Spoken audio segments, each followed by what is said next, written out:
Hey guys, welcome to Intermediate Latin. I'm so excited. I know it sounds incredibly dorky, but I am okay with that because this is Intermediate Latin, guys. It doesn't get very much dorkier than this, does it? I am so glad to have you all in class. My name is Dr. Jones Lewis, and this is my favorite level of Latin to teach.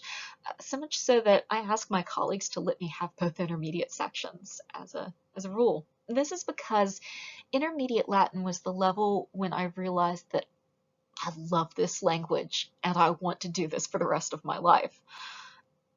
Oddly enough, not Intro Latin. Intro Latin was rough for me. I wasn't very good at remembering the names for grammatical terms. Endings were my bane. And oh my gosh, charts. Hated. Absolutely loathed. But in Intermediate Latin, every week stopped being a new set of hard to learn stuff that I had to somehow learn. And it stopped being this slog of memorizing endings and not quite seeing why. Instead, I was practicing rules I'd already learned, but I was reading Latin in Latin. I was letting ancient Romans talk to me. I was getting to know dead people. It's time travel. And I realized that reading Latin, this I loved. And I loved it so much that I was able to learn grammar backwards a little bit. That once I'd seen something happening in Latin that I was reading, I could be like, oh, that thing that happens at the beginning of words with all of the O's on, oh, that's an ablative absolute. Oh, okay. That's what that thing is. Which is to say, I was kind of an uneven learner of Latin. I was iffy at the introductory level, and I kind of plodded along until I got to intermediate. And even in intermediate, I wasn't an instant success. For years after that, I still had trouble labeling grammar in context. I'd forget what kind of ablative that thing was. In fact, some of it I didn't learn very well until I started teaching Latin, which has now been like 17 years ago. So suffice to say, this is a stage of Latin learning that I have a passion for, but I also have a lot of sympathy for, because I remember how hard it was and how embarrassing it was to not be as good at it as other people were. So I'm coming at this from a place of sympathy and a spirit of cooperation. My goal, the thing I am working with you on all semester and looking for at the end of this class, is can you, with a little time and some basic resources, read Latin? Can you give me an English interpretation of the Latin that reflects what's going on in the grammar? Can you, if you can't name the grammatical feature, can you at least like explain why the endings made you translate it that way? If you can do that decently well, I'm going to be happy with you. I'm going to be especially happy with you if you just keep trying, because I know that not everybody is going to be wonderful at this. And my goal is not to make you the best Latin reader ever. My goal is to make Latin reading possible for you and to sit with you and guide you as you figure out how to get better. Now, this means I've opted for a little bit less of a formal approach in this online version of Intermediate Latin. I have decided, instead of going for more quizzes and more turned-in assignments, to lean into synchronous meetings instead. And this is because I think it is incredibly valuable to have real-time feedback and guidance when you're reading Latin. It's the kind of thing that having me mark your paper and then you look at it a day later, even, assuming I could make that turnaround, that is not going to help you learn. What helps us learn is to try, correct, notice what we did wrong, correct, and then have that real-time experience of reading yourself and having a community reading with you. So that's what I'm going to lean into, and that's what I'm going to base my participation on, and also the kind of structure I'm going to give to your evaluations too. We'll talk more about that moving ahead. The main takeaway here is, if by the end of this you've learned to read Latin okay, you'll have fulfilled all of my hopes and dreams for you, and you can expect to be securely in a B to an A range, and probably more A. Okay, so on to some information about me, so I'm less of a floating head and you can get an idea for who I am as a person and how I'm going to treat you while you're under my care. I've put up here the 4 questions I'm asking you guys to fill out on a course survey so that I can get to know you guys better. I think it's not fair for me to ask you information that I'm not going to give you guys, so here are my answers to these questions. On the roster, my name is Molly Jones Lewis. Please call me Dr. Jones Lewis, Dr. JL, Caesar, Empress. Empress is okay. But really the doctor professor thing, that is important. I prefer that to other honorifics. And I'm a woman who goes by she, her pronouns. So illa, ista, hike, that's me. And, well, pronunciation you've got because this is recorded.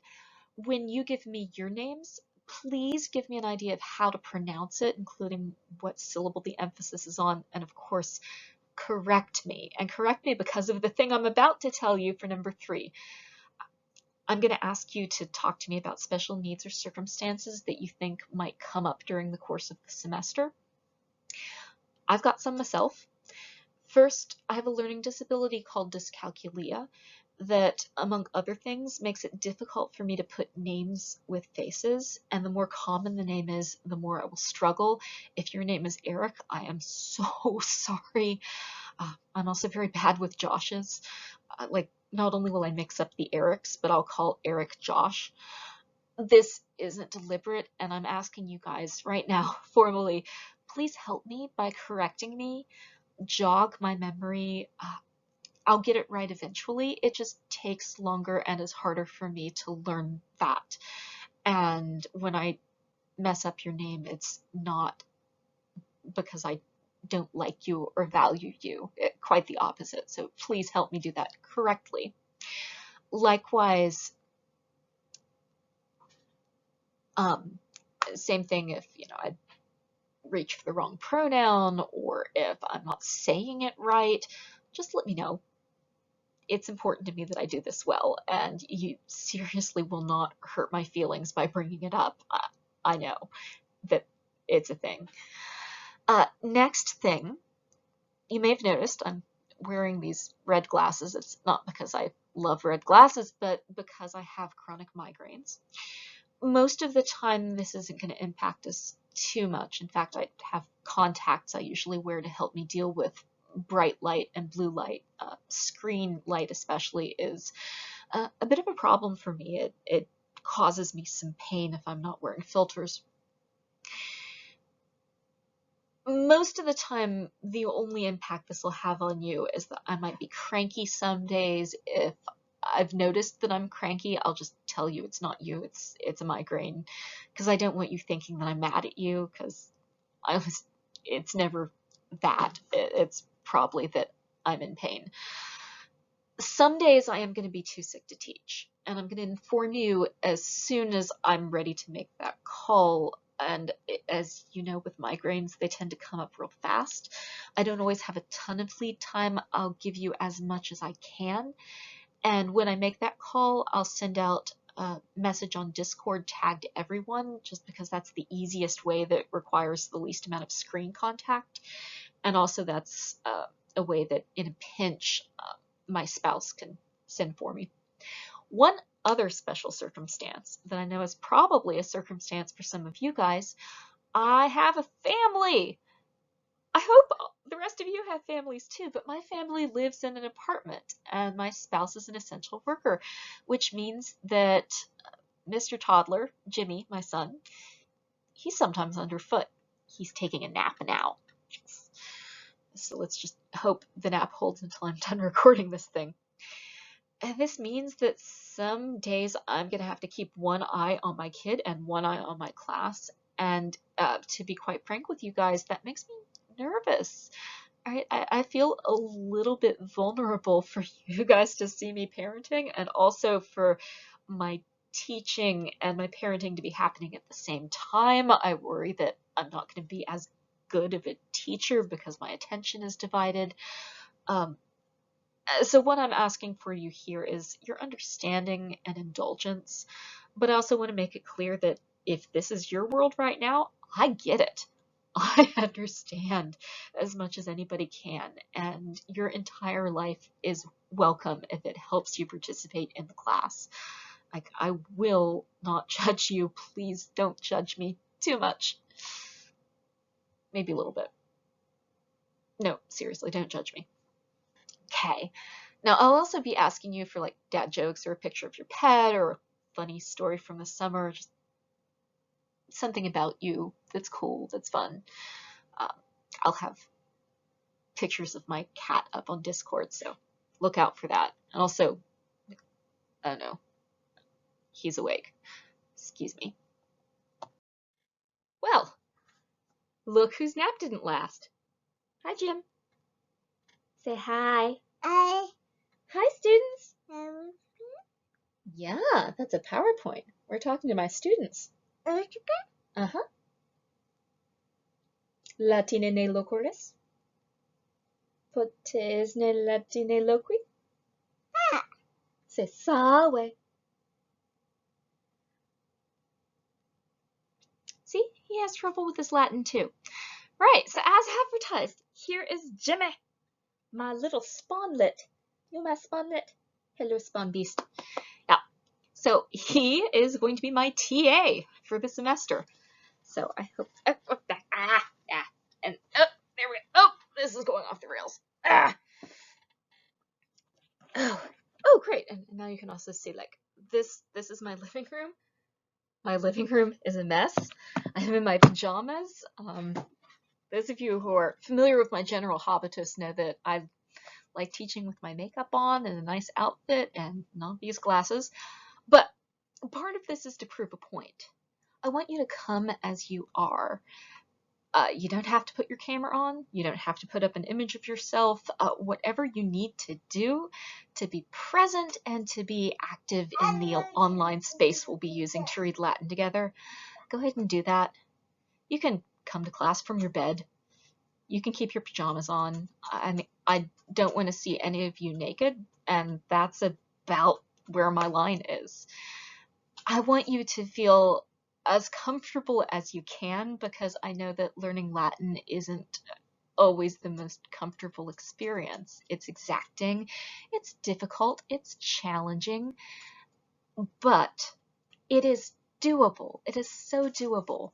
Even if you don't feel like you're good at it now, that can change. And I hope that intermediate is at best a revelation of how wonderful Latin is, and you'll keep taking it with us forever. But even if you don't, I want this to be a good experience where you grow a little bit, and for 4 hours a week, we can sit together and not talk about the pandemic. Okay, so more specifics in the next slide about accommodations and so on, but that's everything you need to know if you were wondering who the heck this name is at the top of your class roster. Without any further ado then, next slide. Okay, I am going to address some specific situations in the past where students have been a little apologetic and reluctant to come to me to ask for help. So here, I'm just going to open this door and put this all out here. More details are on my exceptions and accommodation policy on the syllabus. First, if you need to bring somebody to class, bring somebody to class. I don't mind. It is more important to me that human beings are cared for and human lives are protected and valued than it is to me that you make it to class. So if somebody needs you, if you need to be at somebody's hospital bed, if you need to go to your friend who's having a hard time, I can be flexible around that so long as you let me know and we come up with a plan. And I do mean that seriously. Like, if you need a couple of days to drop everything because your friend is having a crisis, like they lost their job or they're getting evicted or their family member, you can think of any number of scenarios. It is important to me that you have the flexibility to be a good human being. So please do ask me for accommodation and help, because with that help, taking these little bits of personal time don't have to disrupt your Latin learning at all. So come to me, talk to me about this. I think, well, that covers friend in the hospital too. If your friend's in the hospital, do what you need to do to take care of your obligations. Also, your pets, for me, your pets count as people.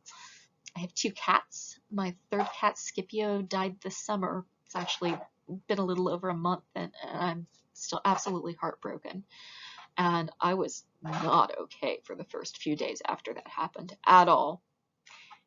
I don't expect you to be okay in that situation either, and I expect you to spend your last days with your best animal friend with your animal friend. So if you need to take a few days because your pet is near the end of their life and they need you to be there with them, let me know what's going on. We will come up with a plan and we will keep you caught up and make sure that that doesn't derail your Latin.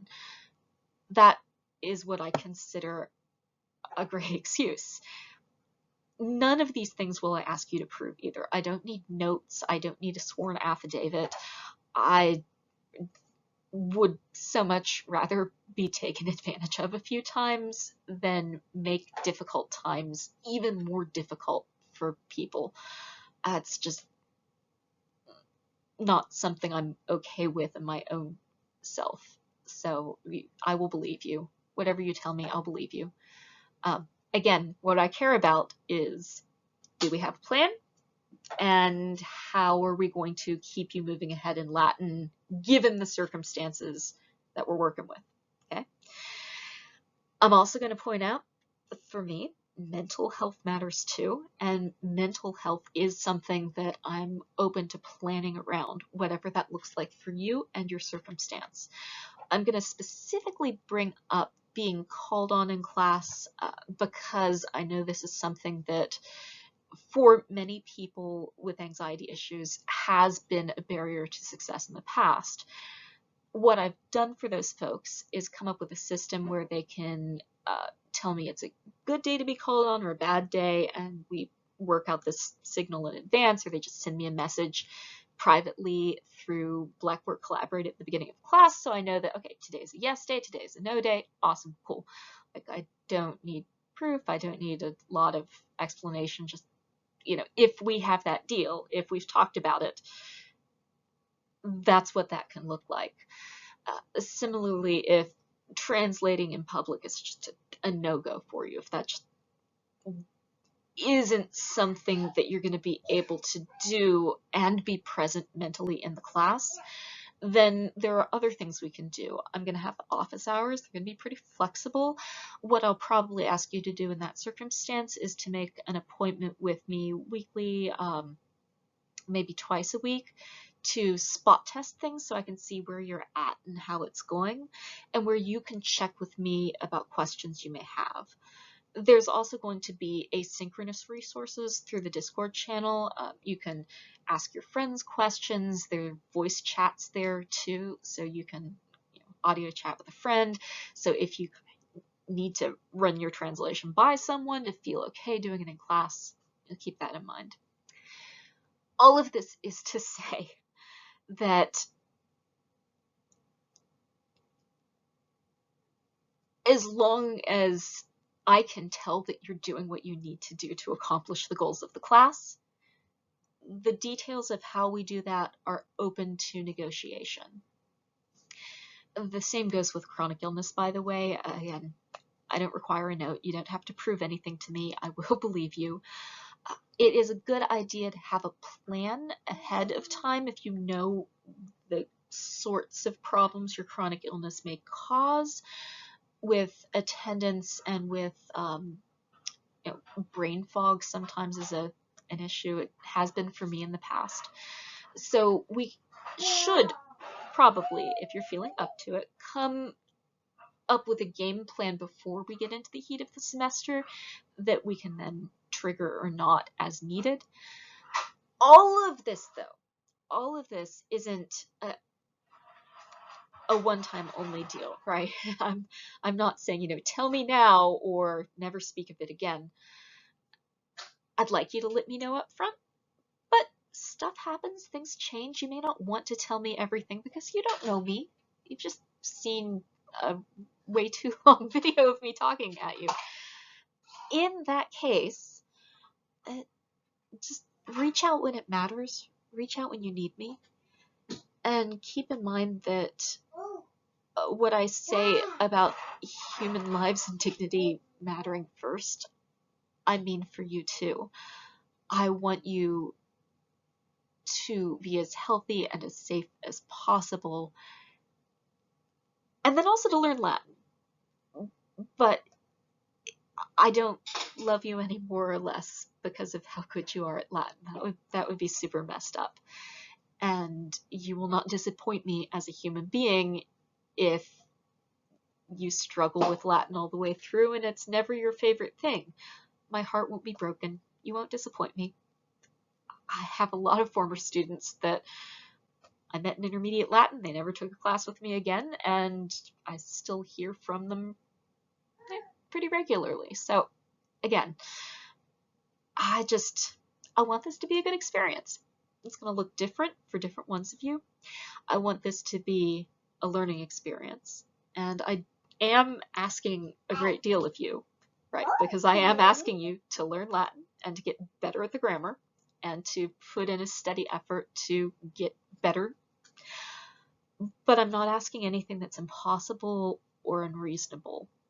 Finally, if your semester goes horribly off the rails, if you cannot continue to keep up with your work, if your family obligations become such that you can't finish the class, or you need to take a withdrawal, or depending on circumstances, an incomplete, I also want to keep the door open for that. I won't judge you for asking. I won't be mad or disappointed. I really do genuinely want to make sure that a bad semester does as little damage as possible to your GPA. And again, I think that's part of valuing you as people first. And that's it. If it's not who I am and what I am about, it's at least who I aspire to be and what I try to be about. So thank you very much for your time. I hope this was comforting and helpful. I know it was certainly long. I'm sorry, I'm chatty. Take care, be well, and I really look forward to meeting you all. Later.